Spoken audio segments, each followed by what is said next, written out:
the things that, you would build anything around, right? And that's really, ultimately, before I go into everything about Coach Cass, he represents this the most. Great coaches, they teach life lessons, right? They inspire you to levels that you never thought you could be. They create greatness in kids and people that really never thought they could be great. And that's what great coaches have done for many years. That's what Bill McGregor did at DeMatha and is now doing it again. That's what, Coach Ricka did at St. John's and is doing it again. That's what Coach, Mr. Fagan did for me and many, many others at Georgetown Prep. These are men, and Moss Collins, we can go on and on, right? I mean, there are some men that you will never forget who they are because of the impact that they had, not only at their schools, but on a lot of other people, and Coach McGregor, just as a side note, I mean, he was great to me when I was in high school. And so I'll never forget, I played in that all-star game for him.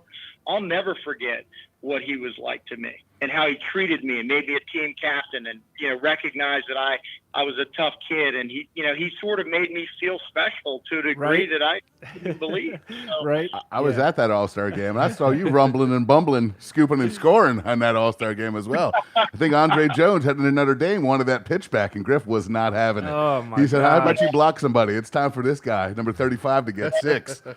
That's right.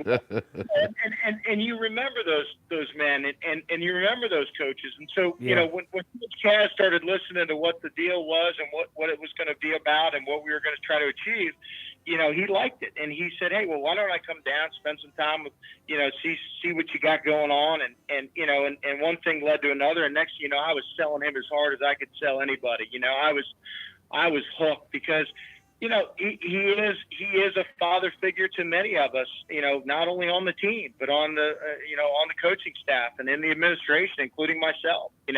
There's times where if I walked into a room and Coach Cass, had all the chairs filled and he told me to sit down, I think I'd sit down on the floor, So he's one of those special human beings who, cares so much that, you know that he loves what he's doing, but he also, cares more about others than he cares about himself.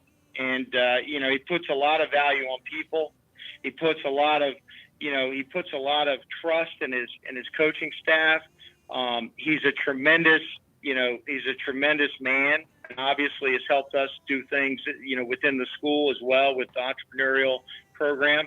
And he loves football and he knows the game. And he's forgotten more football than I'll ever know. And so it's just great to have another person like that within the conference who, really does, live up to those expectations. And, we all know the legends that have coached in this league, right? And we all know the history.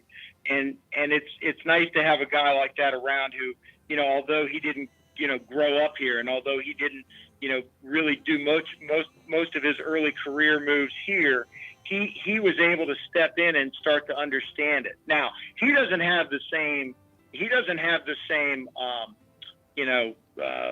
blood boil that we all do, right? When you talk about the rivalries, but he's getting there.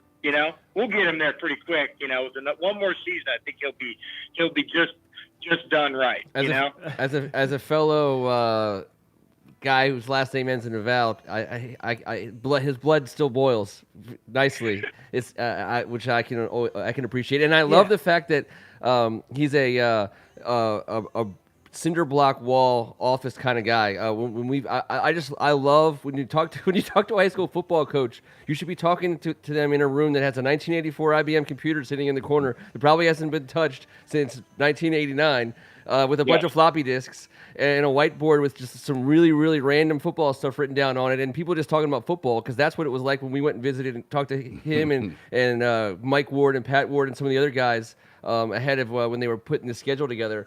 And if you haven't heard, Senor Griffin, I have toasted the Coach Kaz and his staff for their willingness and cojones in this schedule.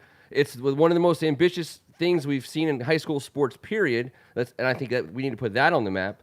And it is a come and get it.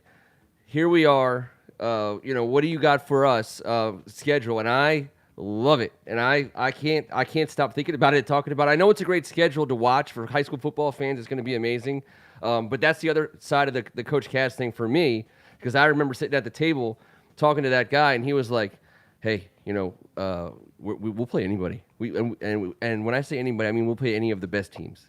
Any of the best teams we'll play, and the best teams are coming, and it is awesome. I love it. I think it's great." Yeah. It is great, and I'm not so sure he knew what he had, what was in store for him when he told me to go ahead and go forward with that. But we certainly lived up to his expectations and then some, because the iron sharpens iron thing is real, right, in sport. And as a kid in football, you only get to play 10 to 12 games, right?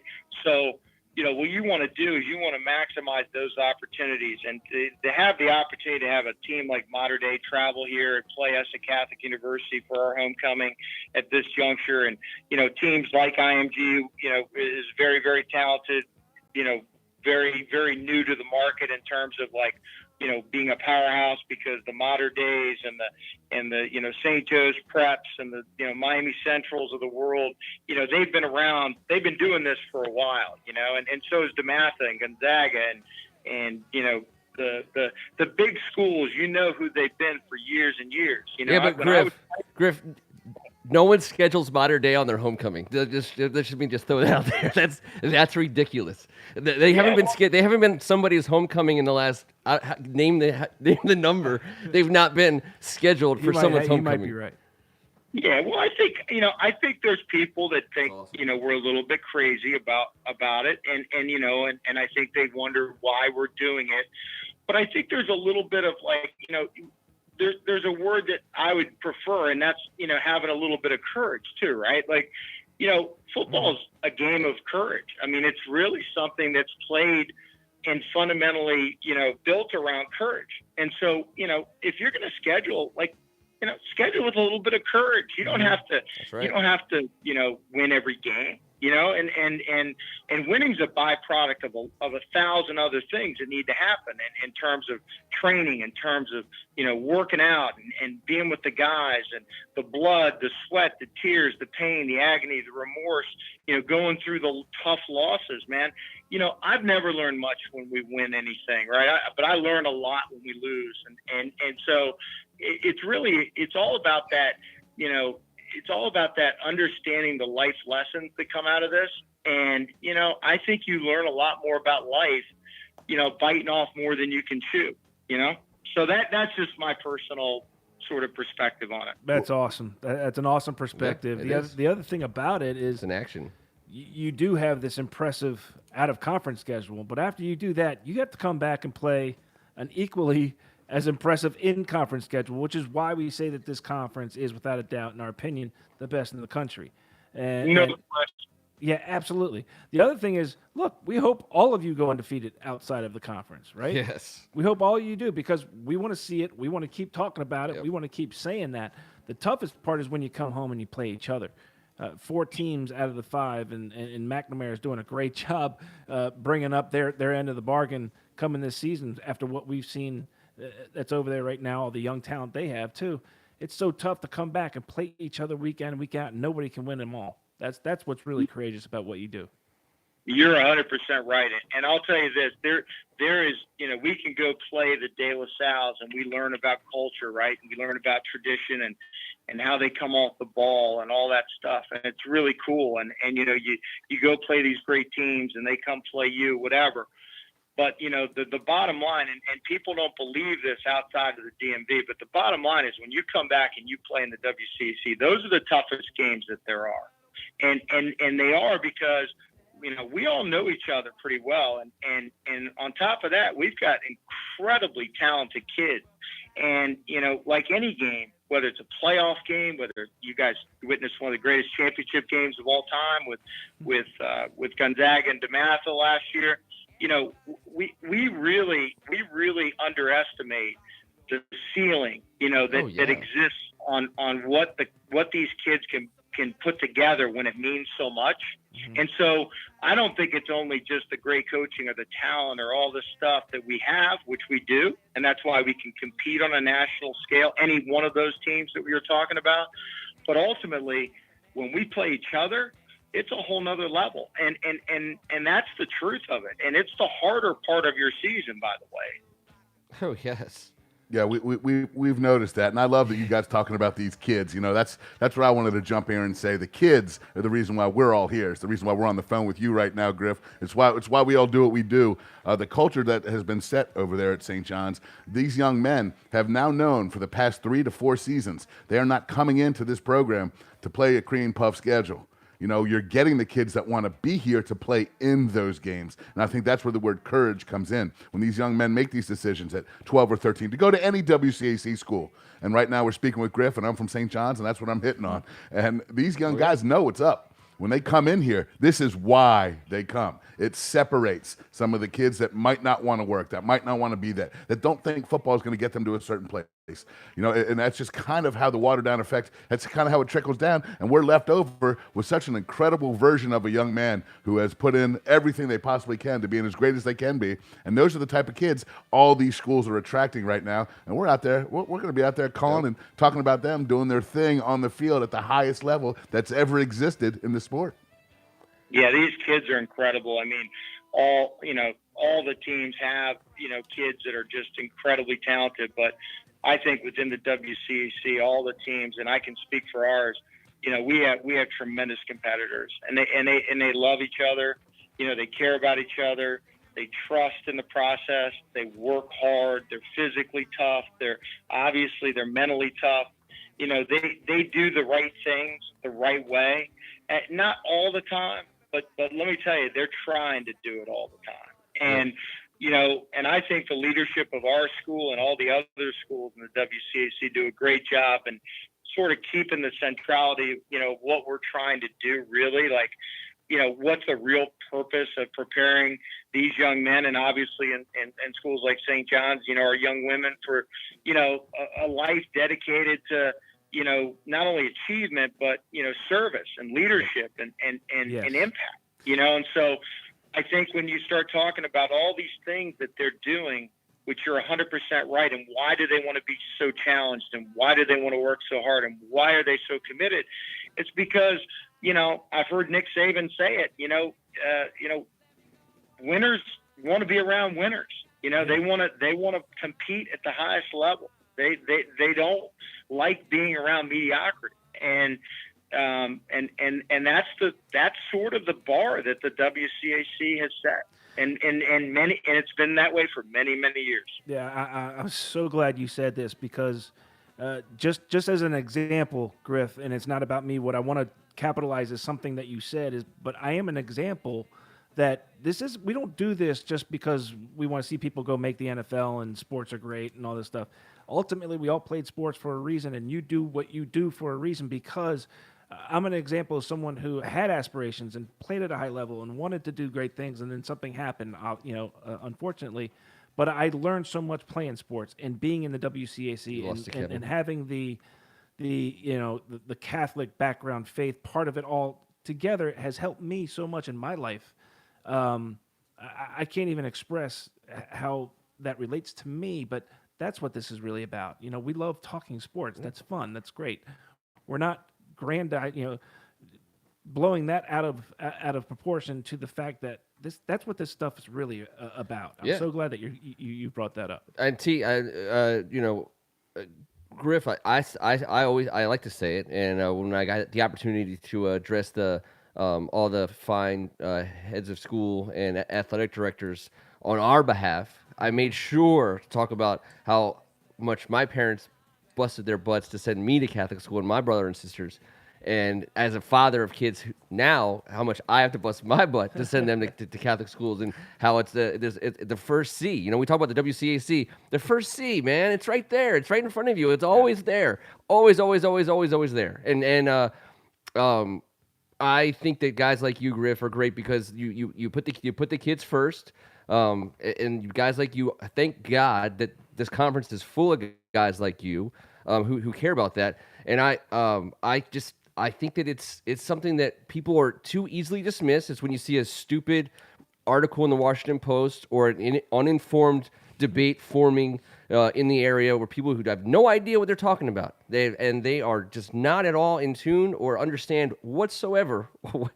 I mean, it's a slap in the face to people like us to come at us thinking like that all we care about is sports. Educate yourself Educate yourself. before you start flapping your gums. But you know what? You can say that at any level.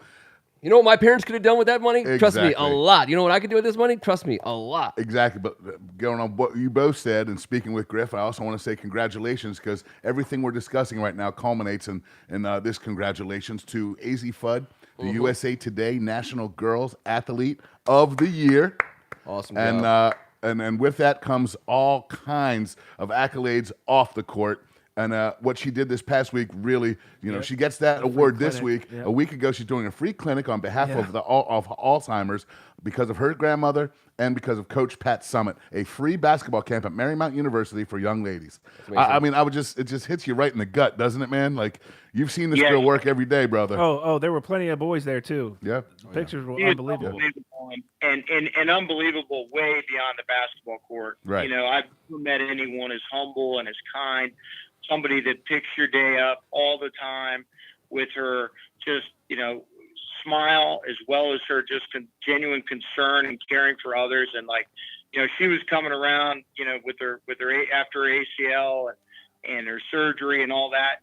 It was the end of the school year, and she brought me a potted plant and she made it special with some words on it and signed it underneath. And I've been taking care of that plant like I take care of my dog. I mean, I'm going to tell you right now, I'm Do you sing to it? Do you sing? I have never taken care of a plant like I'm taking care of this one, because it's just that special that somebody would have taken the time, who's hobbling around on crutches trying to get from A to B to C is hard enough, right? Yeah. But goes out of her own way just to kind of thank me for, the things that I do.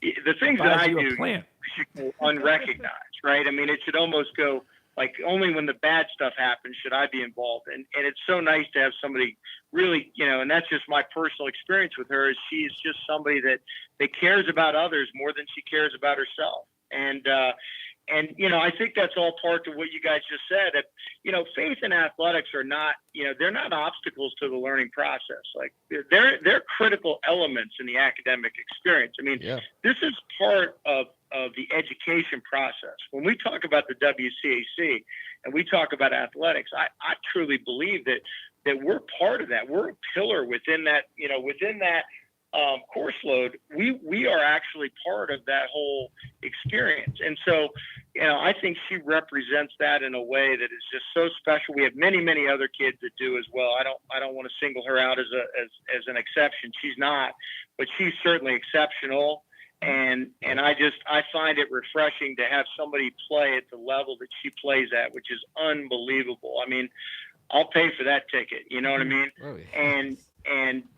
And to have her be the way she is it represents our conference. It represents our school. It represents so many things at the highest level. So you're right on with that. Well, buddy, before we let you out of here, we have to ask you a couple tough ones. Okay.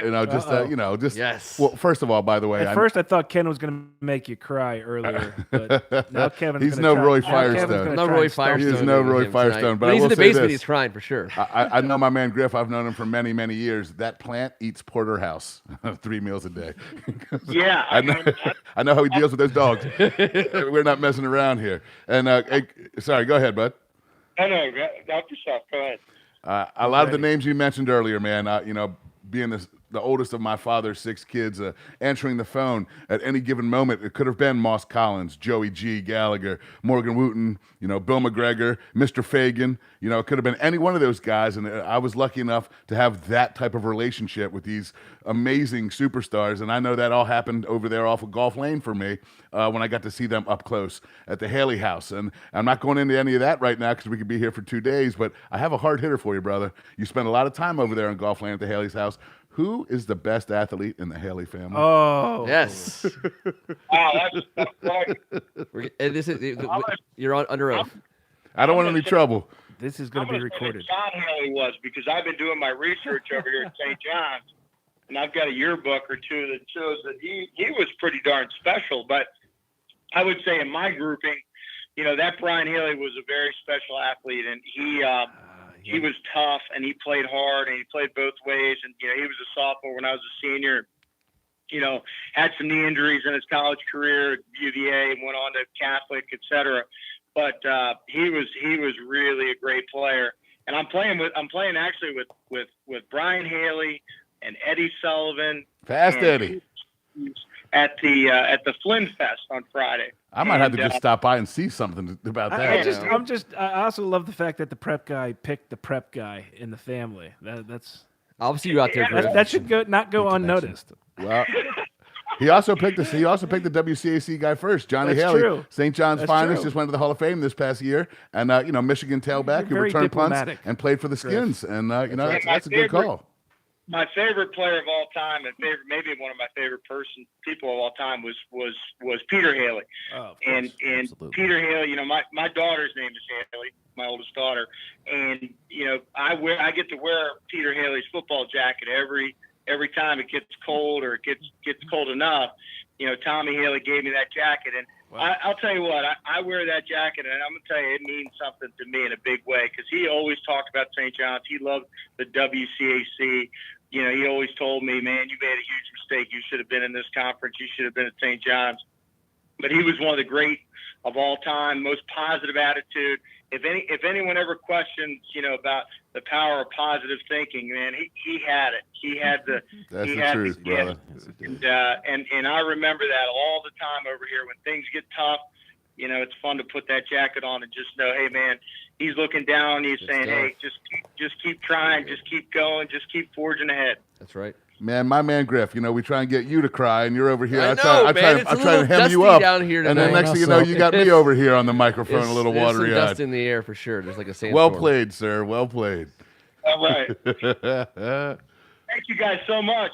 Hey, Griff, it's the Real Deal Seal here. I just wanted to say thank you very much for everything that you do for me and the media, community here. Everybody. You're the best, my man. I can't wait to see you soon. Appreciate you, man. Thanks a lot. So, that's a fact too. So we're gonna let you go here, Griff. I have a couple parting thoughts for you.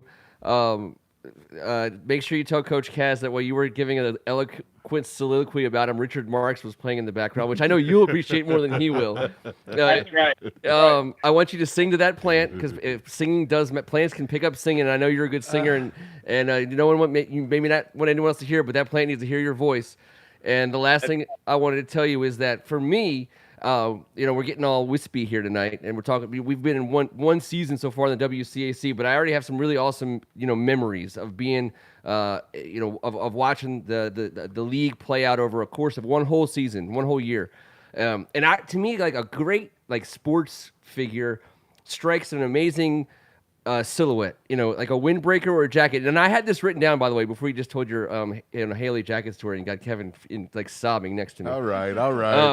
I have a picture of Griff in my head on the sidelines in that jacket, and I do, and because to me, the image of a coach, or in this case, a sports figure, a coach leader, and AD. A coach AD, but the guy in charge, is, who runs that field, against the first guy there.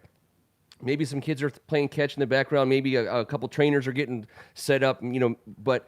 There's Griff, on the sidelines in that jacket. And I do have that picture. I have a picture of you in my mind in that jacket, Griff, and it's meaningful to me, and I just can't thank you enough for looking out for us, because you do. You're a great one, and we appreciate you, and thank you for kicking off this segment of the summer for us. Leading up to the high school football season. We care about it, as I hope you can tell. I think people are starting to get the picture that we care about this stuff, and it sure helps a whole lot to care about it with guys like you. So thank you very much. Well, thank you guys, and we're gonna continue to do great things together. And you make this league, you shine up a lot of things and make it really exciting. And love what you guys do, love your work, and obviously. It's because you guys know the conference so well. So thank you for everything you do. My man. All right, dude. We'll be seeing you you and soon. talking to you soon. Griff. All right, have a great one, guys. Thanks too, a lot, Griff. Griff. Take We'll care, talk brother. to you soon, man. All right. Well, I actually had written that down. Griff, I wrote windbreaker pacing image. Because to me, think about it. When you think about growing up, I do. It is. It's That was before he talked about It was before he talked about it. It was That's something weird. because There's not a drawing, is there? no. There's no But sketch? if I were All right. Griff, I'd be a little leary that Ken's got this picture on the other side of the camera. I've just been It's like so emotional to him. sketching silhouettes. But let's be honest, a football guy in a jacket on a sideline. I mean, that's it.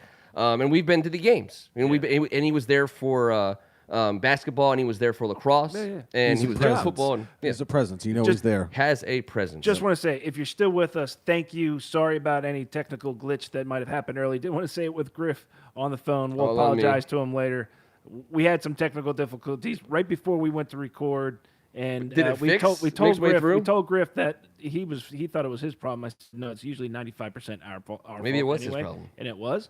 But if it was Griff's fault. Let's if just not you- rule it if out. you can't That's hear fine. any part of it, it was great. Griff talked a lot about himself, his ties to the how he grew up in this conference and his relatives and everything. It was good stuff. Talked about Coach Kaz Yep. and everything. But if you didn't, thank you still for being with us because the end of that really. I know it was about Griff, but the best part was what Griff was talking about at the end. Heck it was, yeah. Yeah. And it did get fixed. It's fixed now. But All right, good. As long you as got some people you get got the best part. You got the gravy.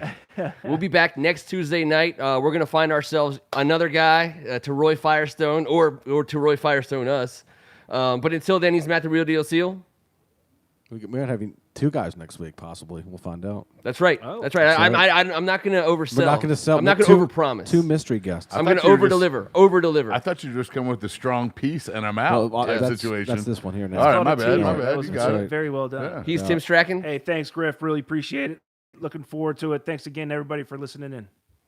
And he's Kevin Ricka. Yeah, that was a great night. And before we forget about it, the greatest photog on the sidelines anywhere in town is our man. MCLphoto.com. And I Please, guarantee please, he's thank got you.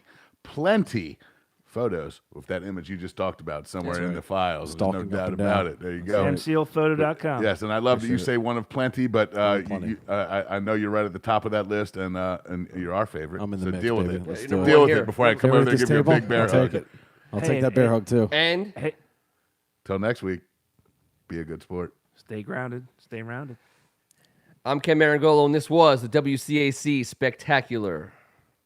Still live, guys. Still alive. Still I live. promise to stay rounded for my 2-week vacation. So I shouldn't say Hey, positive. you're round. gonna make a fact joke every week. About myself. And well, you can include me if you'd like.